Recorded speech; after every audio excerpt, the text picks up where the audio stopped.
नमस्कार, बहुत बहुत स्वागत है आपका TV24 स्पोर्ट्स में। बात करेंगे रोहित शर्मा की, बात करेंगे विराट कोहली की, और होनी भी चाहिए बात, क्योंकि जिस तरह से इन दो खिलाड़ियों की पिछली 10 पारियां रही हैं वो बात करने पर मजबूर करती हैं। और साफ तौर पर तब जब टीम इंडिया ये सीरीज हारी है न्यूजीलैंड के अगेंस्ट अपने घर पर 3-0 से, तो वो बात करना लाजमी है। हालांकि बहुत लोग तो कह रहे सीधे ड्रॉप कर दो, मैं नहीं कह रहा हूं कि अभी ड्रॉप करो, लेकिन बात करना जरूरी है इन चीज़ों पर। क्योंकि अगर दोनों ही खिलाड़ियों को हम देखते हैं, एक तरफ है विराट कोहली जिनकी एवरेज करीब करीब 19 की है, पिछले 10 पारियों में 193-94 रन है उनकी। But on the other hand Rohit Sharma है, उनकी एवरेज उससे भी खराब है।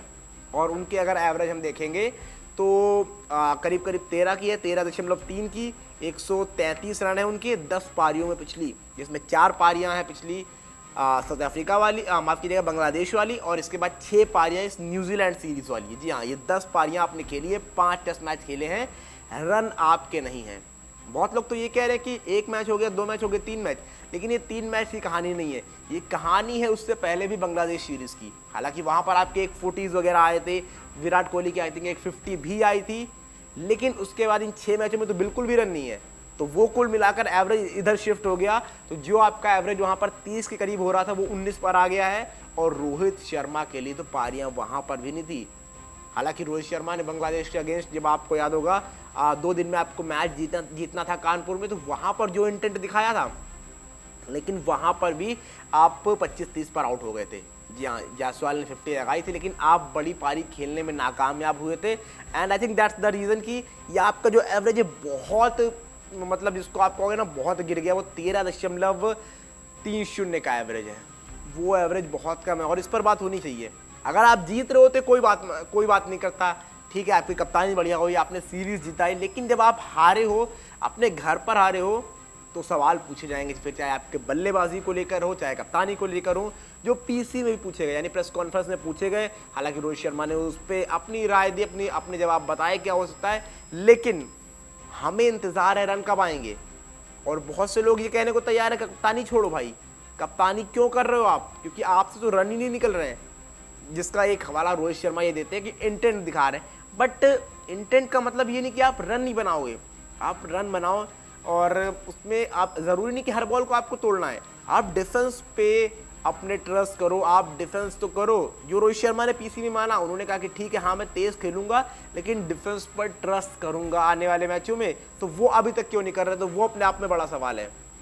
क्योंकि जब आपकी WTC दांव पर लगी होती है, WTC फाइनल जो आप लगातार 2 बार खेलते आ रहे हो, हालांकि तो आप दोनों बार हारे हो, आप वहां पर तो हार गए, लेकिन अब जिस चीज को आप खेल रहे थे वहां तक पहुंचने पर भी, मतलब आपके वो जो ग्रहण मंडरा रहा है, ऐसा कह सकते हैं, वो ग्रहण लग गया है, क्योंकि वहां पर भी शायद आप नहीं पहुंच रहे हो। आप WTC फाइनल तो आपका तय था, हम सोच रहे थे कि हम न्यूजीलैंड को 3-0 से हराएंगे, उसके बाद ऑस्ट्रेलिया में 1 या 2 मैच भी जीत लेते हैं, then absolutely we will qualify for the WTC final. But अब क्या करना है, अब अगर WTC का सिनेरियो आप देख रहे हो तो क्या देखते हो, WTC सिनेरियो में आपको 5 मैच खेलने जाके BGT में अगेंस्ट द ऑस्ट्रेलिया में जाकर अपने आप में बहुत बड़ा चैलेंज होता है वो। ठीक है, आपने हराया है, 2-1 से हराया, आई थिंक शायद 3-1 से भी हराया है 2018 वाले series, if I am not wrong, लेकिन यहाँ पर तो आपने 2-1 से हराया था जो गैबा वाला टेस्ट था, लेकिन आप बहुत मुश्किल से 2-1 से हरा पाए थे। तो अब आप क्या सोच रहे हो कि आप 4-0 से हरा लोगे? जी, आपको 4-0 से हराना है, क्योंकि अगर आपको अपने दम पर पहुंचना है तो 5 टेस्ट मैच हैं, आपको 4 जीतने हैं और 1 आप ड्रॉ अफोर्ड कर सकते हो, हार नहीं। अगर आप हारते हो तो फिर आपको फिर दूसरी टीमों पर निर्भर होना पड़ेगा, ऐसा हो जाए तो वैसा हो जाए, वो इससे हार जाए, ये इससे जीत जाए, ये कहानी साफ तौर पर होगी। और फिर उसमें तो हमको नहीं पता ना कि कौन कहाँ किधर जा रहा है। तो अगर आपको अपने दम पर पहुंचना है, आपको उस WTC फाइनल में खेलना है जाकर कि हाँ हम पहुंच गए, तो आपको 4 टेस्ट मैच हराने पड़ेंगे और 1 ड्रॉ कराना पड़ेगा। दैट मीन्स आपको 5-0 से सीरीज जीतनी पड़ेगी, विच इज़, मतलब क्या ही कहोगे, अभी तो इम्पॉसिबल ही नज़र आ रहा है। अच्छे टाइम पर अगर हम बात कर रहे हैं तो इम्पॉसिबल ही है वो। 5-0 से आप ऑस्ट्रेलिया में जाकर ऑस्ट्रेलिया को हरा सकते हो, मतलब इम्पॉसिबल ही कहोगे आप, जिस तरह की ऑस्ट्रेलिया क्रिकेट खेल रही है और जिस तरह की आप खेल कर जा रहे हो अभी।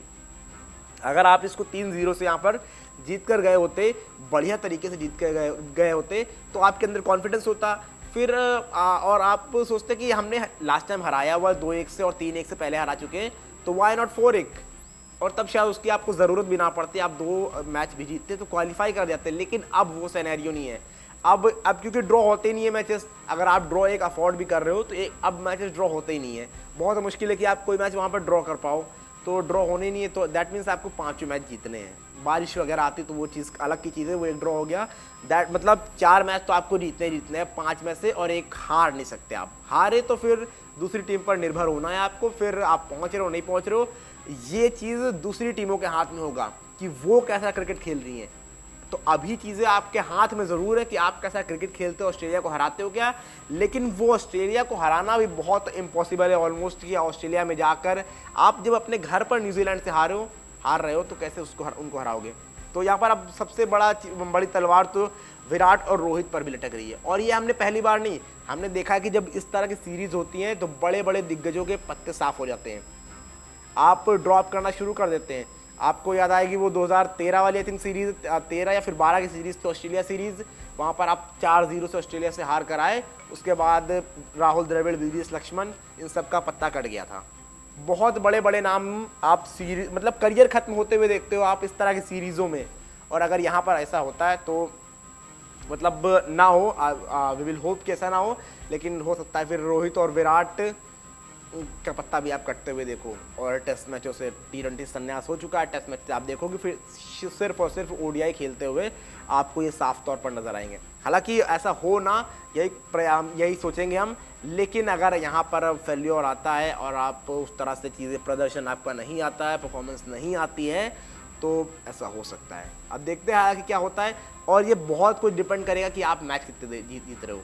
अगर आपके ठीक है थोड़े से रन कम भी आए, लेकिन इस तरह का परफॉर्मेंस ना हो जो आपने न्यूजीलैंड में किया है, और आपके अगर सेंचुरी नहीं भी आती, आप 50 लगा रहे हो, आप 40s लगा रहे हो, लेकिन अगर आप सीरीज़ जीत रहे हो, आप WTC जा रहे हो, देन सारी चीज़ें सॉल्व होती हुई आपको नजर आएंगी, क्योंकि हम रीसेंसी पे बहुत ज़्यादा निर्भर रहते हैं, और जीत में जो चीज़ें होती हैं वो छिप जाती हैं। तो अगर आप WTC पहुंच जाते हो, वहाँ से आप 4-0 से हरा देते हो उनको, देन एवरीथिंग इज़ फाइन, कुछ नहीं होगा, फिर आप सीधे WTC खेलते हुए आपको नज़र आओगे और वहाँ पर चीज़ें सॉल्व हो जाएंगी। लेकिन अगर ऐसा नहीं होता है तब चीज़ें आपके खिलाफ जा सकती हैं और जाएंगी, मुझे ऐसा लगता है। बाकी आप लोगों की राय भी जानना चाहूँगा कि जो अभी कह रहे हैं विराट को, रोहित को हटाना या रोहित से कैप्टनसी छीनना, वो मुझे लगता है बहुत ज़्यादा हार्श है कि आप 3 मैचों के दम पर ऐसा कर दो।